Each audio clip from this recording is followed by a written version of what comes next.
Enough is enough. They say choose our battles, but once somebody has chosen to battle us, we have now chosen our battle. Welcome to Alliance Against Communism, where people of traditional faith come together to defeat a common enemy. Communists have to destroy what is called the Four O's to implement communism: traditional custom, culture, habits, and ideas.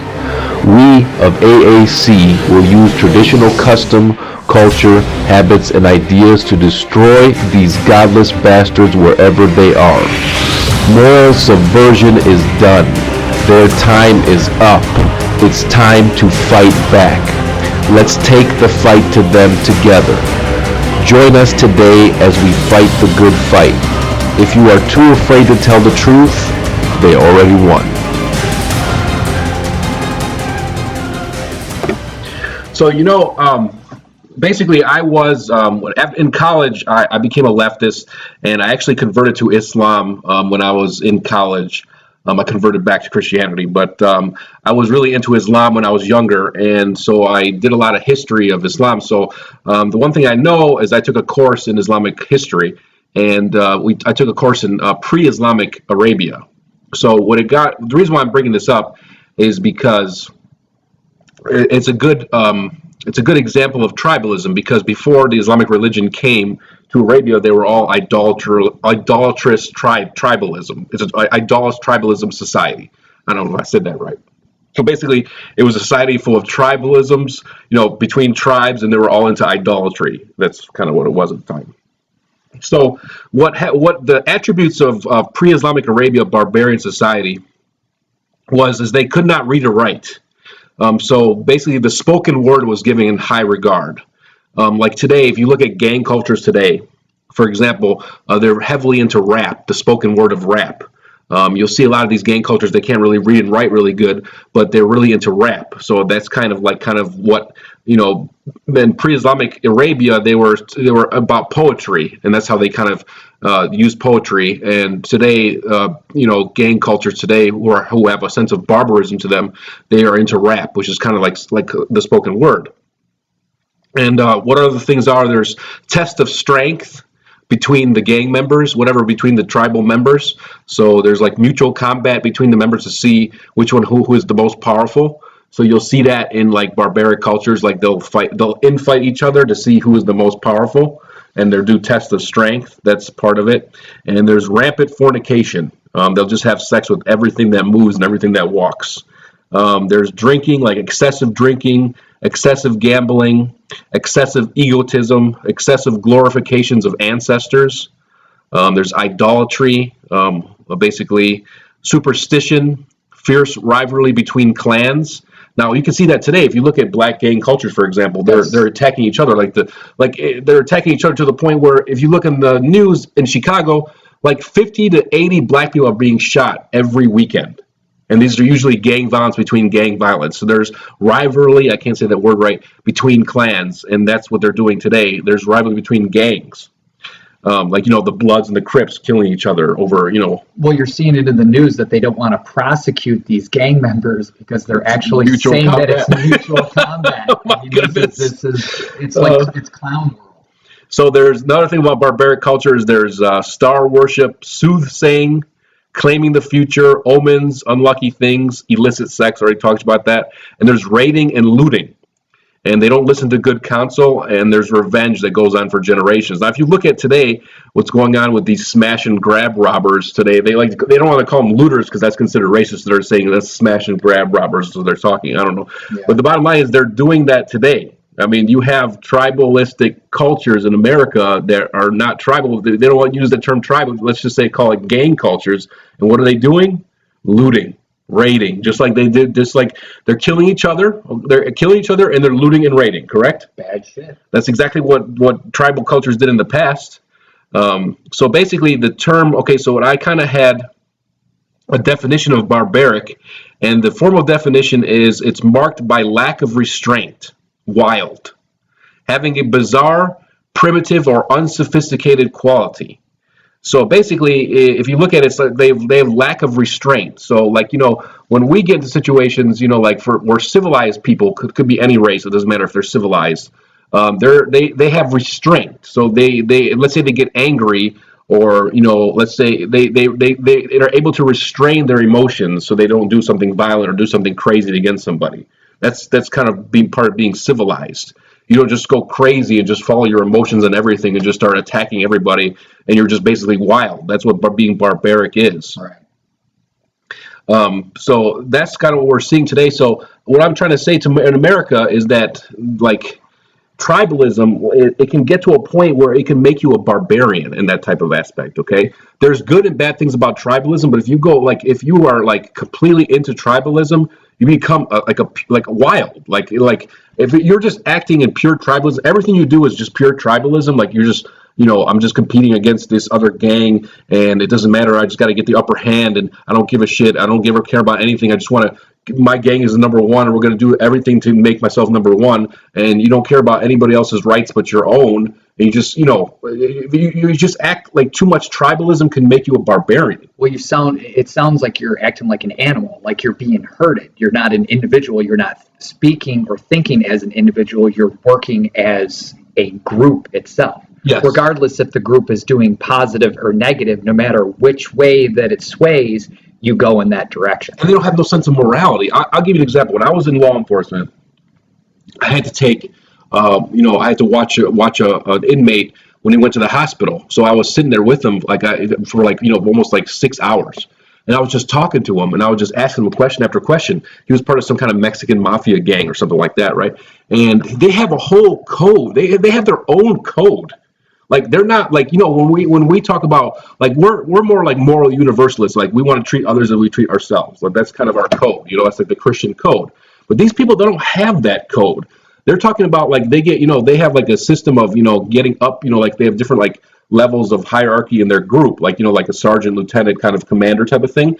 And all they care about is making status in their group. And the way they make status in their group is by attacking another gang member. Like say they attack another gang member, they move up in their group. They sell drugs for their gang, they move up in their group. So they don't really care about morality, about moral universalism. All they care about is moving up in the hierarchy of their group. Right. And one of the things is, like, say if you attack another gang member, you move up. If you sell drugs, you move up. If you attack a white person, for example, you move up.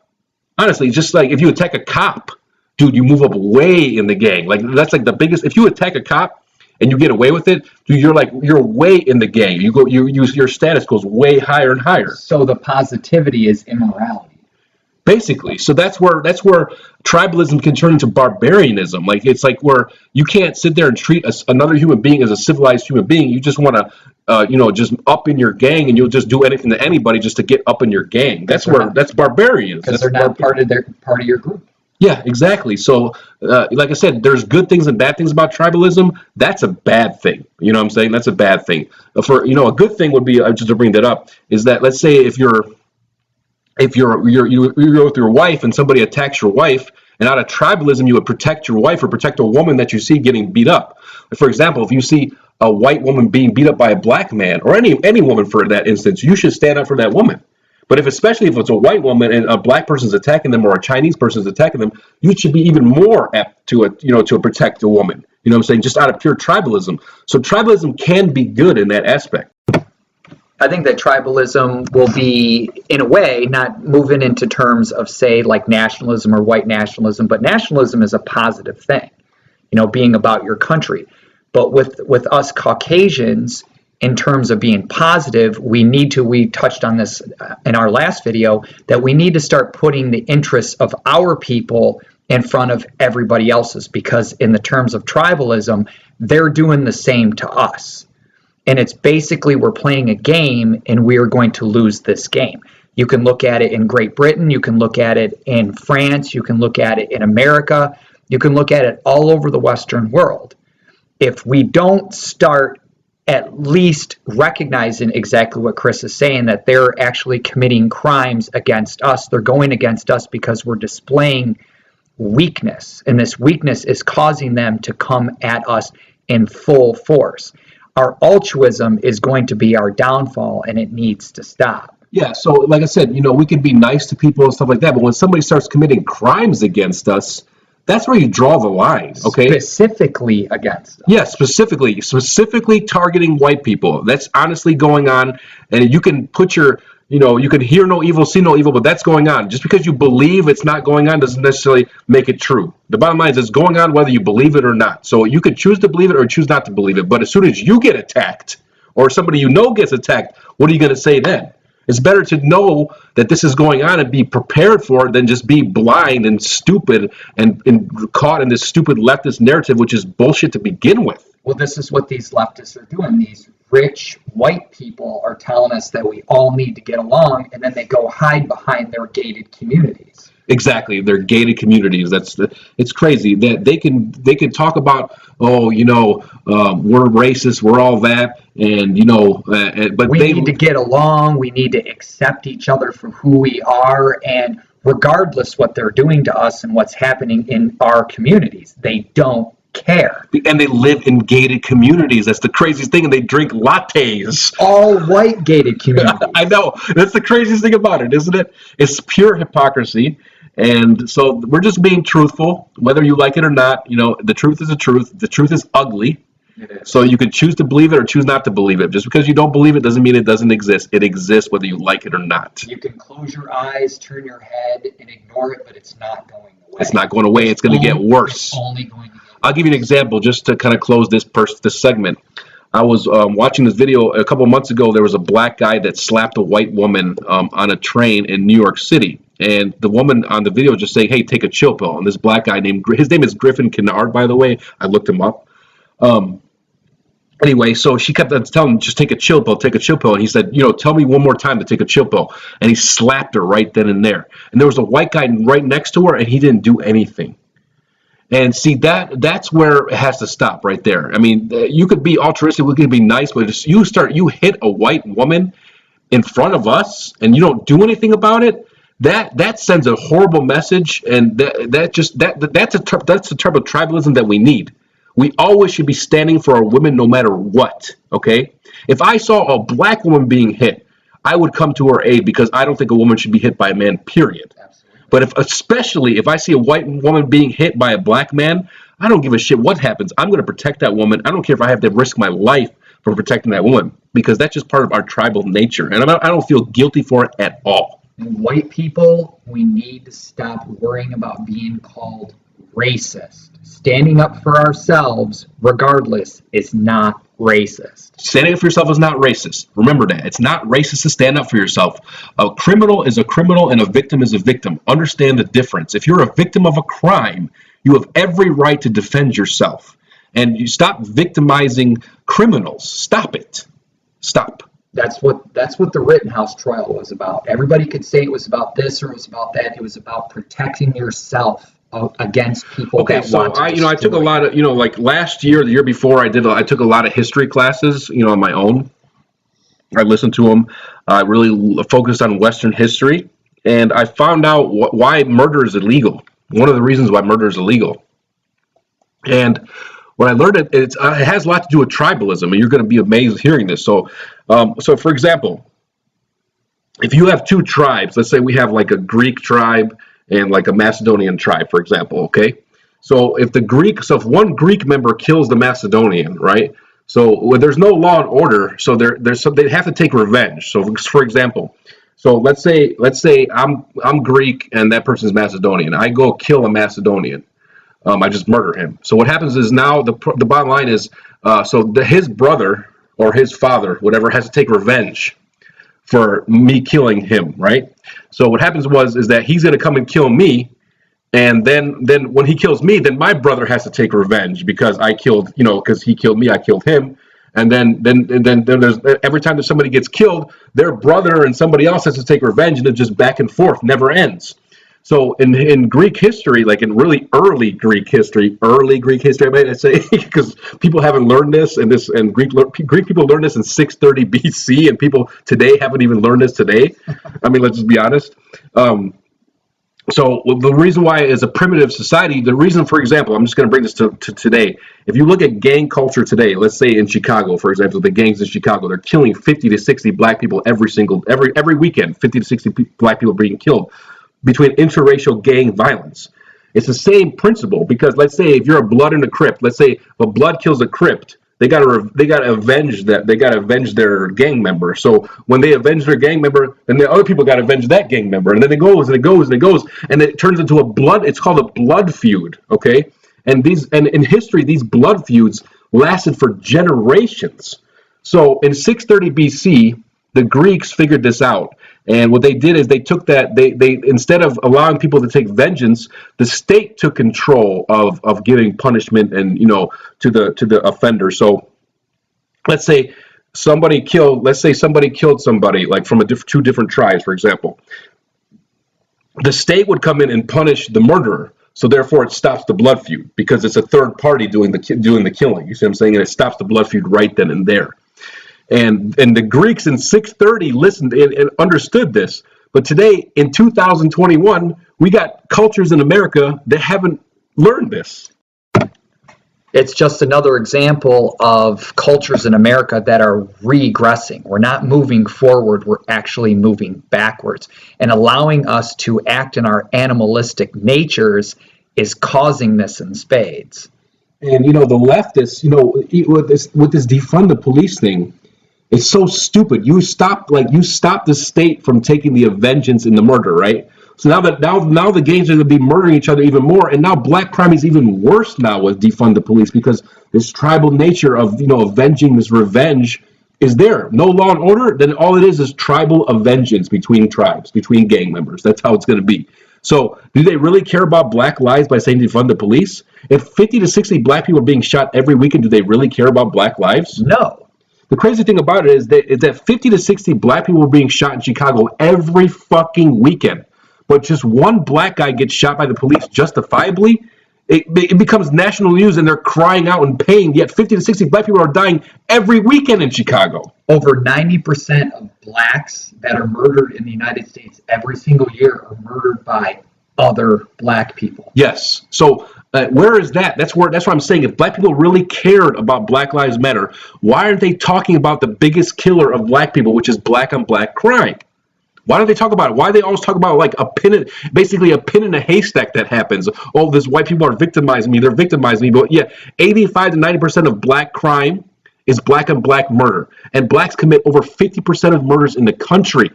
Yet they talk about, the white people are oppressing us, but they're killing themselves. Yeah, absolutely. And you have to wonder about that too, because you think to yourself that that's why they're trying to find that needle in the haystack, because it actually is news. Because talking about black men murdering themselves in Chicago is kind of like talking about it raining in Seattle. But you start to wonder that these are things that need to be exposed, because the more that they're exposed, like we were saying earlier, you don't want to turn your back to it. You don't want to turn the other cheek. You need to expose what is going on, because if nothing is done about it, it is not going to stop. I care about black people. I don't want to see black people being shot and murdered in the street. I don't want to see anybody being shot and murdered in the street. So defund the police is taking out law and order from black societies, and it's killing black people. I don't want 60 black people being shot every weekend in Chicago. This goes to Marxism. This is exactly why Chris and I created the AAC. What they're doing is they're taking the police out of it. The same thing happened in Russia. The same thing happened in Germany, which Germany was fascism, but it was just a direct response to communism. You take away the police, and then you allow the police to be run by the state. So here's the thing. Here's the bad thing about this. You call the Democrats, they're not racist, right? Yeah, and the Republicans are racist. But who's the ones who are defunding the police and allowing black people to murder each other like it's no tomorrow? It's the Democrats. It's the leftist Democrats who are the biggest racists. Tell me this. I mean, how many black people are being aborted every day? God only knows. I don't even know the statistics on top of my head. Well, I remember reading this statistic. It was either last year or the year before, that more black kids in the city of New York are aborted than born. That's crazy. So the bottom line is, do you see an abortion clinic in a nice white neighborhood? Because I don't. No. And who's in charge of abortion clinics? Is it Republicans or Democrats? Because it sure as hell ain't Republicans. So who is your enemy? Who is the black enemy? Who wants black babies to be aborted? And who is turning the blind eye, getting 50 to 60 black people murdered every weekend? It sure as hell not Republicans. Well, that's the Democrats. The Democrats want to keep the blacks ignorant. They want to keep them on the plantation. This is where they want them. They want them so they can control them. This is what Chris was talking about in our last segment about lowering the educational standards for blacks and brown people to keep them complacent, to keep them exactly where they want them, at the bottom. If you really, really want to help black people, you have to stop them from being in their tribal natures like the Greeks did in 630 BC. You have to stop this vengeance between blood. You have to stop this blood feud between the gangs. If you really, really want to help black people in Chicago, stop the vengeance between the gangs, the blood feud between the gangs, and come with the state and punish the murderers and stop the blood feud. If you really want to help black people, I mean, yeah, honestly, yeah. Chris and I would like to have another conversation about what is actually causing this in black communities, in white communities, in black communities, especially black communities, taking the father out of the home. Yes, taking the father out of home. So, Candace Owens is a great person, and a lot of people hate her, but she's very truthful and a person. And honestly, you can call me, people, you think I'm racist, but I would elect Candace Owens as president. I really like her. Because she's, they always say, oh, she's the black face of white supremacy. No, that's not true. She's just being honest. She has integrity. That is one of the most absurd things I've ever heard in my life. Calling like Larry Elder, Candace Owens, even Thomas Sowell, a brilliant economist, they basically call a racist because he says things that people don't want to hear. It shatters their subjective narrative. Now, going back to what Candace Owens said about, the reason why these black, one of the reasons why these black communities are out of control, killing each other, is because the father's not in the home. So the Candace Owens said the biggest thing affecting the black community today is fatherlessness. Now, if you look at the statistics, I'm sorry, I can't say that word right, statistics, 70 to 80% of all black households have no father in the home. Fatherlessness. That's staggering. So there's no father in the home. There's no discipline in the home. There's no steadiness. Well, absolutely. I mean, let's be real. Okay, you need a masculine, strong male to teach a boy how to be a man.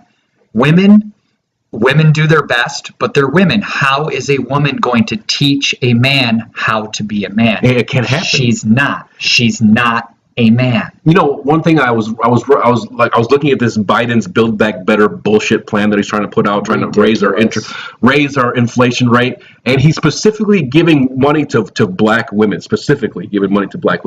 And honestly, that I take that, if I was a black man, I would take that as an insult. That why is the government have to give us money, to give black women money when the black father should be providing for his family, not the government? Yeah. Well, all Americans should be offended because they shouldn't be giving any of us money. Tell us to get off our lazy backsides, get a job, and work for what you want. Because you're never going to accomplish anything by the government giving you a handout. So here's the bottom line. And honestly, you talk about like Republicans being racist, but Democrats are the ones who want to keep you on the plantation. For example, they want to keep you dependent on the government. Okay, they want to give you a handout. They want to give black women a handout. They want to do all this for black women. But the bottom line is you should be taking care of yourself. A person that really loves you wants you to be independent. They want you to be self-reliant. Self-reliant, and those that truly love you give you discipline. An undisciplined person goes all the way back to what we're talking about right now, this gang violence. This is not discipline. These people they're rampant. They're like animals. Yeah, they're like animals killing each other. 70 to 80 people shot every weekend. And you're calling us racist just because we're just exposing it? It is what's happening in front of our eyes. And that's just in Chicago. That's just Chicago. Just Chicago. That's not talking about what's going on in Detroit, what's going on in Baltimore, what's going on in Atlanta, what's going on in LA. They're not talking about any of this stuff. In New York City, you defund the police, and what happened in New York, the crime rate went up like 140%. It's crazy. It went up and more black people have been killed because of Black Lives Matter. Because they defunded the police, and when the police are defunded, who is the most victimized? People, black people become victimized. Black people. Black Lives Matter does absolutely nothing for the black community. It does stuff for themselves, but not for the black community. If you really, really want to help the black community, you would talk about repairing the black family. Make sure that there's a father in the home, and getting people off of welfare, and stopping the gang violence, if you really care, and stopping the rampant abortion that's going on in black communities. If you really cared about black people, you'd be speaking about those things, not speaking about the bullshit things these idiots speak about. And everybody should be having this conversation. Just because we're two white men does not mean that we cannot talk about the plight of black people, white people, purple people, green people. The bottom line is, if white people had a 70 to 80% single parent household, we would be talking about that. To be honest, white people's families are getting worse. We're nearly that close, but we are getting up there. We are starting to go down morally. We're starting to go down. We're starting to have more single parent households. We're starting to go down. Yeah. Honestly, just being honest. Well, since the civil rights movement, the black community, in terms of father being in the household, was right around 25%. And now that you're saying that it's almost 80%, we're seeing these increases in the white community as well. As Chris said, it's not as stifling, but it is getting up there. They're encouraging women to stay single longer, to adopt animals, dogs, cats, instead of having a man in the household, which is hurting not only women, it's hurting men as well. Putting men and women against each other goes against the grain of humanity itself. In the book of Genesis, I don't want to get religious, but I don't like to get religious, but the book of Genesis says man and woman, man shall leave his mother and father and cleave unto his wife. So the bottom line is, when you leave your parents' household, you're supposed to go and get married and have kids. It's that simple. I mean, it really is that simple. It's kind of funny, but it really, that if you can't do that one basic thing, that there's a problem there. We have a problem in society where we can't just have kids and get married, you know what I'm saying, and just be normal. It's a problem. Yeah, we're digressing a bit, but it's all intertwined. It's one big web. So the bottom line is, so let's just be honest. And like I said, this is an ugly conversation. I mean, the truth is ugly, and I'm sorry, but you just got to hear the truth, and we can't get better until we hear the truth. I mean, in order to diagnose a problem, you have to first identify the problem. Yeah, the illness. Yes, then you identify the illness, then you take care of the problem. That's how you take care of a problem rationally.